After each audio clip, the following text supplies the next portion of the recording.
చేసేవాడిని. మొన్నే మా అన్నయ్య, మా నాగబాబు, మా అమ్మ, నేను ఒక ఫోటో చూపించారు ఎవరో. నేను కాషాయ బట్టలో ఉన్నా.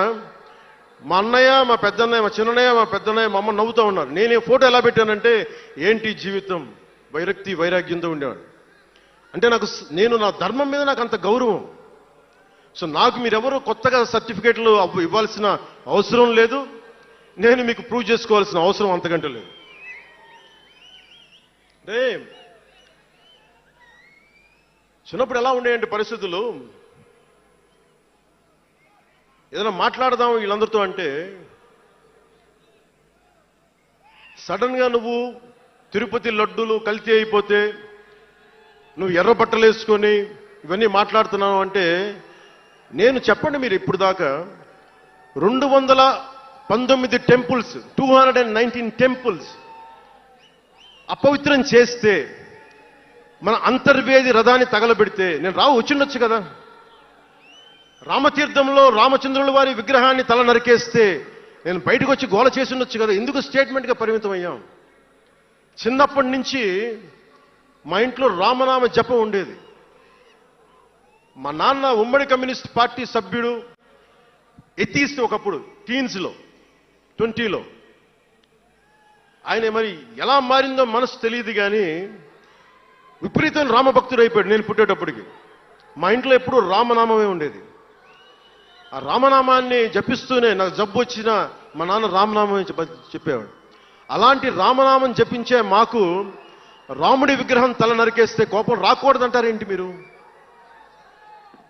ఇదే మీకు ఒక మహమ్మద్ ప్రవక్తకి పవిత్ర రంజాన్ మాసంలో మహమ్మద్ ప్రవక్తకి మీరు ఒక మాటని దూషించగలరా? దూషించి బతకగలరా? అల్లాని ఒక మాట అనగలరా? జీసస్ క్రైస్ట్ ఒక మాట అనగలరా? మేరీ మాతని ఒక మాట అనగలరా? కానీ పార్వతీ దేవిని తిడతారు, లక్ష్మీ మాతని తిడతారు. అంటే నువ్వు ఇస్లాంకి అపవిత్రం జరిగితే మాట్లాడితే సెక్యులరిజం,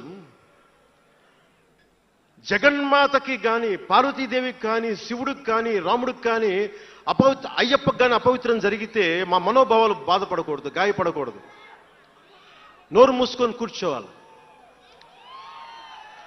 ఆ జనరేషన్ పోయిందిరా బాబు, ఆ జనరేషన్ పోయింది. ఒక తప్పుని తప్పుగానే చెప్తాం. ఒక హిందువు ఒక ముస్లిం పట్ల తప్పు చేస్తే తప్పనే చెప్తాం. ఓల్డ్ సిటీలో ఉండే ఒక నాయకుడు 15 నిమిషాలు కళ్ళు మూసుకోండి, పోలీసుల్ని మేము హిందువులకి ఏంటో మేము చూపిస్తామంటే అది తప్పు పట్టకూడదంటే ఎట్లా? అది మతోన్మాదమా? ఏం మాట్లాడుతున్నారు మీరు? బతుకమ్మ బతుకమ్మ బతుకమ్మ అని చెప్పి బతుకమ్మ పాటని మీరు వెటకారం చేసి ఓల్డ్ సిటీ నాయకుడు మాట్లాడితే దాన్ని డిఫెండ్ చేసుకోవటం హిందూ అహంకారం అంటే నేను ఏం చెప్పను? నేను అంటే అల్లాహకు ఒక న్యాయం, మహమ్మద్కి ఒక న్యాయం, అమ్మవారికి ఇంకో న్యాయమా? అలా కుదరదు బాబు. ఈ ధర్మం అందరికీ సమాన అవకాశం ఇచ్చింది. సనాతన ధర్మం ఉండబట్టే విజయనగర రాజులు మస్జిద్ కట్టించారు. సనాతన ధర్మం కాబట్టే బంగ్లాదేశ్ని హిందువుల రక్తంతో తడిపి బంగ్లాదేశ్కి విముక్తి కలిగించాం. ఈ చరిత్ర తెలుసుకుంటే కదా. దేశ విభజన జరిగింది. మీరు ఎంతమందికి తెలుసు దేశ విభజన కష్టాలు? మీరు సినిమాలు అరుస్తారు, అక్కడ తాగిపోయారు మీరు. నేను అక్కడ తాగలా. నేను అమితాబ్కి ఫ్యాన్ని, నేను చిరంజీవి గారికి ఫ్యాన్ని, కానీ దేశానికి అంతకంటే పెద్ద ఫ్యాన్ నేను. అంటే మీరు మనందరికీ బాబాసాహెబ్ అంబేద్కర్ గారి గురించి తెలుసు. First law minister of Bharat. ఎక్కడికి వెళ్ళినా ఆయనకి 100 అడుగులో, తెలంగాణకి వెళ్ళినా ఆంధ్రాకి వెళ్ళినా 100 అడుగులు ఇంకా పైన విగ్రహం పెట్టి మనం ఆరాధిస్తాం. మీకు ఎవరికైనా తెలుసా? అంటే సనాతన ధర్మాన్ని తిడతా ఉంటారు. మీకు ఎవరికైనా తెలుసా? పాకిస్తాన్ ఫస్ట్ లా మినిస్టర్ దళిత కమ్యూనిటీకి చెందిన జోగేంద్రనాథ్ మండల్. ఆయన పేరు ఎప్పుడైనా విన్నారా? ఎంతమంది వినుంటారు? ఆయన ఏ పరిస్థితిలో చచ్చిపోయారో తెలుసా? ఆయన, నేను భారతదేశాన్ని నమ్మను, పాకిస్తాన్ని నమ్ముతాను అంటే, అంబేద్కర్ గారితో సహా చాలా మంది వద్దని చెప్పినా కానీ ఆయన పాకిస్తాన్కి వెళ్ళిపోయి దాన్ని బంగ్లాదేశ్లో చాలా హిందూ జిల్లాలు కలిపేసి, ఆయన దళిత కులాల నుంచి వచ్చిన వ్యక్తి, అందరూ ఆయన మాటలు నమ్మి ఆయన సమాజం హిందువులందరూ ఉండిపోతే,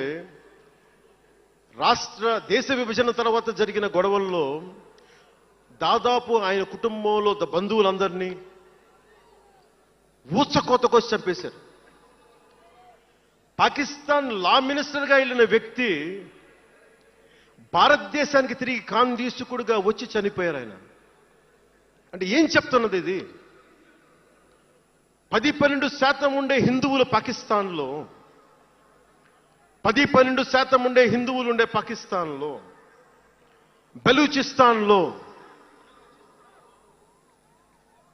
అంతమంది ఉండే హిందువులు ఈ రోజున 1%-2% పడిపోయారు. బంగ్లాదేశ్ గొడవల నుంచి హిందువులు పారిపోతున్నారు. మన దేశంలో అలా జరిగిందా? ఎంత మర్యాద ఇస్తాం ఇస్లాంకి? నా దగ్గర ఉండే వ్యక్తులను అడగండి, ఇస్లాం పాటించే నా దగ్గర ఉండే నా సన్నిహితులను అడగండి. ఇది పవన్ కళ్యాణ్ గొప్పతనం కాదు, సనాతన ధర్మం నాకు నేర్పింది ఇది. నువ్వు రాముణ్ణి ఆరాధించు, అల్లాని గౌరవించు, అల్లాని ద్వేషించమని మాకు సనాతన ధర్మం చెప్పలా. ఇది చెప్పాలి, అర్థం చేసుకోవాలి. ఈ సూడో సెక్యులరిస్టులు, కుహానా సెక్యులర్ వాదులు, నేను ఒకసారి వైజాగ్లో 19లో ఒక సీనియర్ నాయకులను అడిగాను. నేనేమడిగానంటే, secularism, what is the true meaning of secularism అని. అలా మాట వచ్చి నేనేమడిగానంటే, మీరు ఒక హిందువు తప్పు చేస్తే ఖండించండి,